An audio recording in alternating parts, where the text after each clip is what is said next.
धर्माधिकारी कर्माधिकारी शनिदेव एकादश भाव में। दोस्तों, जिसका सीधा अर्थ है कि अपनी किस्मत तुम खुद बनाओगे। जी हां, मैं बात कर रहा हूं वृषभ राशि, वृषभ लगन वालों की। शनिदेव आपके नवम भाव यानी धर्म और भाग्य भाव के स्वामी हैं और शनिदेव आपके दशम यानी कर्म भाव के भी स्वामी हैं और शनिदेव आपके एकादश भाव में गोचर कर रहे हैं। एकादश भाव यानी उपचय भाव, और इस भाव में शनिदेव अत्यंत ही शुभ फल देने वाले माने गए हैं।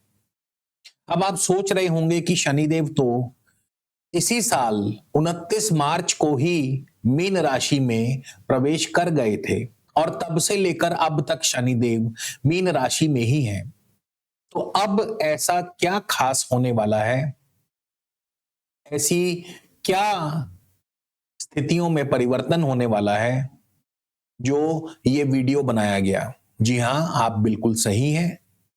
अब जो खास परिवर्तन होने वाला है वो है शनिदेव 20 जनवरी से पुनः मीन राशि के अंतर्गत अपने स्वयं के नक्षत्र यानी उत्तरा भाद्रपद नक्षत्र में प्रवेश करेंगे और 17 मई तक यानी अगले 4 महीनों तक शनिदेव इसी नक्षत्र में गोचर करेंगे। वैसे देखा जाए तो इस साल भी शनिदेव अप्रैल से लेकर अक्टूबर तक उत्तरा भाद्रपद नक्षत्र में ही थे, मगर आधा समय तो शनिदेव वक्र अवस्था में ही थे, इसलिए खुलकर अपना फल नहीं दे रहे थे या मिला जुला फल दे रहे थे। लेकिन अब 20 जनवरी से लेकर 17 मई तक शनिदेव नॉन स्टॉप अपना फल देंगे, वो भी ताबड़तोड़, क्योंकि शनिदेव इस बार इस नक्षत्र में तो वक्री बिल्कुल नहीं होंगे। तो वृषभ राशि, वृषभ लगन वालों को क्या खास फल देने वाले हैं, आइए आज के इस वीडियो में हम विस्तार से चर्चा करते हैं। नमस्कार, बहुत बहुत स्वागत है आप सबका एक बार फिर से आज के हमारे इस विशेष ज्योतिष कार्यक्रम में, सिर्फ और सिर्फ वृषभ राशि, वृषभ लगन के लिए आपके अपने चैनल स्काई स्पीक्स पर। दोस्तों, अगर आप हमारे चैनल पर नए हैं तो कृपया चैनल को सब्सक्राइब कर लीजिए, बेल आइकन वाला बटन जरूर दबाएं ताकि कोई भी नया वीडियो मिस ना हो। वीडियो अच्छा लगे तो लाइक, शेयर और कमेंट जरूर कीजिएगा। ये राशिफल, गोचर फल, आप इसे अपनी चंद्र राशि और लगन राशि दोनों से ही क्रॉस चेक जरूर कीजिएगा। और जिनको भी इस समय विशेष तौर से शनि की ही दशा अंतरदशा चल रही है, उनके लिए तो ये गोचर बहुत जबरदस्त प्रभाव देने वाला है। अब शनिदेव जो हैं आपके नवम भाव, भाग्य भाव और धर्म भाव के स्वामी हैं और शनिदेव नवम भाव के स्वामी होकर के एकादश भाव में गोचर कर रहे हैं, यानी नवम भाव भी अब आपका एक्टिवेट हो जाएगा। तो नवम भाव से क्या रिजल्ट्स मिलेंगे, क्या फल मिलेंगे? नवम भाव किसका है? भाग्य का। तो इन आने वाले 4 महीनों में आप अपना भाग्य स्वयं लिखोगे, अपनी किस्मत आप खुद बनाओगे। आपका हर फैसला भाग्य की नींव रखेगा, अपने भाग्य का द्वार आप स्वयं ही खोलोगे। जो लोग ईमानदारी से कर्म करते हैं उन्हें समय के साथ भाग्य का भी साथ जरूर मिलेगा। इसके अलावा नवम भाव दोस्तों उच्च शिक्षा का है, ज्ञान का है, तो उच्च शिक्षा में छात्रों को विशेष सफलता मिलती हुई दिखाई दे रही है। इवन विदेश में जाकर शिक्षा प्राप्त करने के योग भी प्रबल है। जो विद्यार्थी तकनीकी शिक्षा, कानून शिक्षा, प्रशासन, इंजीनियरिंग, मैनेजमेंट आदि विषयों में है या रिसर्च या गंभीर अध्ययन कर रहे हैं, तो उनके लिए सफलता के मार्ग अवश्य खुलने वाले हैं। इसके अलावा नवम भाव दोस्तों विदेश यात्राओं का है, अंतरराष्ट्रीय व्यापार से संबंध रखता है। तो किसी बड़े कार्य या किसी बड़ी जिम्मेदारी के कारण विदेश यात्रा के योग भी प्रबल दिखाई दे रहे हैं। नौकरी में या कारोबार के लिए विदेश यात्रा हो सकती है, तीर्थ यात्रा भी संभव है और अंतरराष्ट्रीय व्यापार में भी आपको बड़ी सफलता अवश्य ही मिलने वाली है। इसके अलावा शनिदेव जो हैं ये आपके दशम भाव के भी स्वामी हैं, कर्म भाव के स्वामी हैं, और दशम भाव के स्वामी होकर शनिदेव एकादश भाव में गोचर कर रहे हैं। ऐसे में दशम भाव भी आपका सक्रिय रहेगा। और दशम भाव किसका है? दशम भाव है कर्म का, कारोबार का, व्यवसाय का, नौकरी का, पद प्रतिष्ठा, मान सम्मान, प्रशासन, अधिकार और जीवन में आपकी पहचान जो है ये दशम भाव से ही देखी जाती है। तो अब शनिदेव क्या रिजल्ट्स देंगे? एज ए 10th लॉर्ड का 11th हाउस में जाना करियर में स्थिरता, करियर में ठोस प्रगति दिखाई दे रही है, यानी प्रोग्रेस विद स्टेबिलिटी।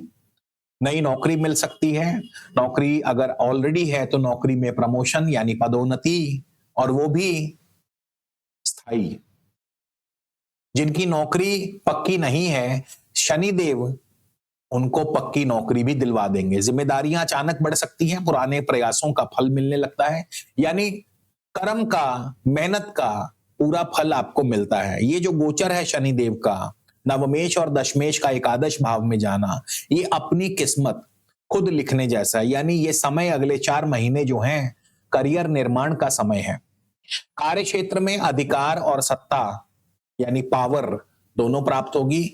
आप प्रशासनिक सेवाएं में कार्य करते हैं, आप सरकारी सेवा में कार्य करते हैं, प्रबंधन, इंजीनियरिंग, आईटी, तकनीकी, सामाजिक संस्थाओं में कार्य करते हैं, आपकी उन्नति प्रगति तय है। बड़े बड़े संगठन, मल्टीनेशनल आदि कार्यों में आपको अच्छी प्रगति मिलती हुई दिखाई दे रही है।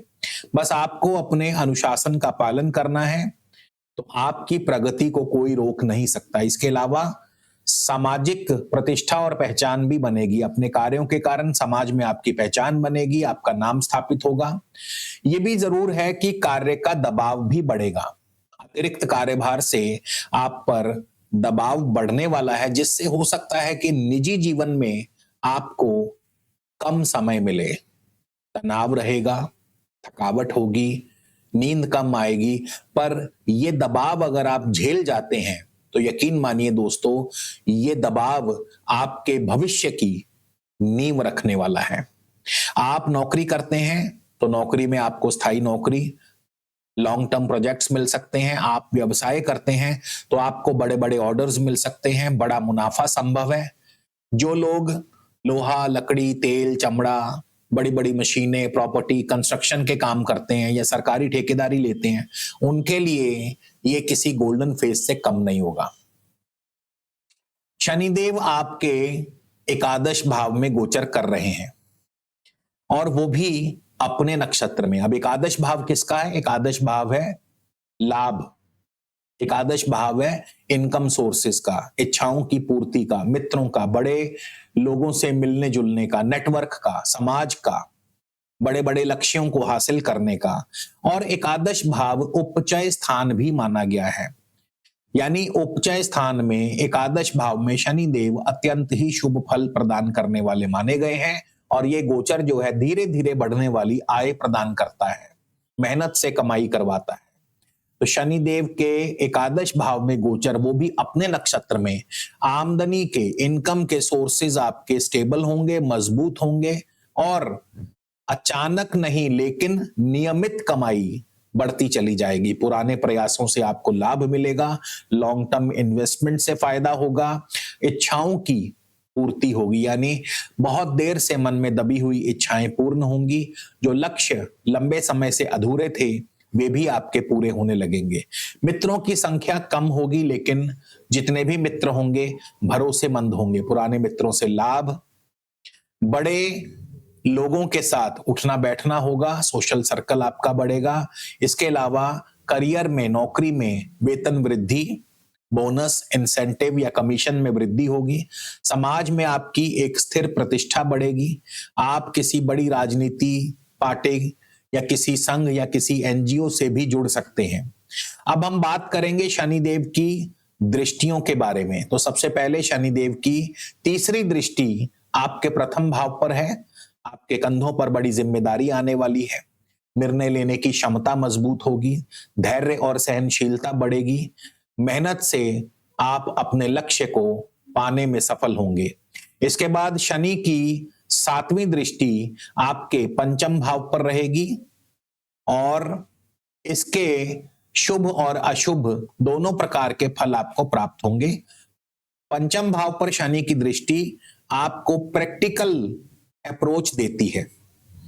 जो छात्र तकनीकी, गणित, प्रशासन या कानून जैसे विषयों में शिक्षा हासिल कर रहे हैं उन्हें विशेष सफलता मिलती है और लॉन्ग टर्म इन्वेस्टमेंट्स यानी शेयर मार्केट में लंबी दीर्घकालिक निवेश से आपको सफलता प्राप्त होती है।